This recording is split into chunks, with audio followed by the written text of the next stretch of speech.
Hello mga badigi, gutom na pud ko and I'm back for another video. Para sa karon na video mga badi ko, yugi na pod ko ninyo kay magluto na pod ta og pang dinner. Kani nga to ang lutuonon karon mga badi kay chamba-chamba lang pod ni. Dili man sad ko expert og pagluto pod, pero kung palami ay lang pod ni siya mga badi, mulaban pod baya good ni. Actually hagbay na pod na ako ni siya giplanuhan nga lutuonon ko ning isda kay dugay-dugay na pod ni siya nag-stock diri sa mo ang fridge. Baligi hatag ni sa akong amigo atong niaging adlaw, nagi-stock ra na ako diri sa mo ang fridge kay tamaran man kog luto pod. Uso pa wala sad ko kay balo kung unsaon na ako ni pagluto. Until I came up to this kind of recipe. Kani siya nga recipe mga badi, wala sad ko'y nasunan ani.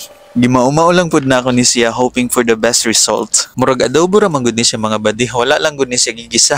Mostly sa mga lamas man gud nagigamit nato diri kay lamas ra gihapon sa adobo. The only difference sa adobo na nahibal-an nato mga badi kaya akong gisabaw-an ni kay Sprite. And taran, syempre dili yun na mawala ato ang motivational rice diha. And believe me, wala pa na ako ni sinatilawan pero sa baho pa lang gay mga badi, grabe na nako kagutom uy. Until huy, kalami. Bitaw dili gyud kamahayan sa kalami.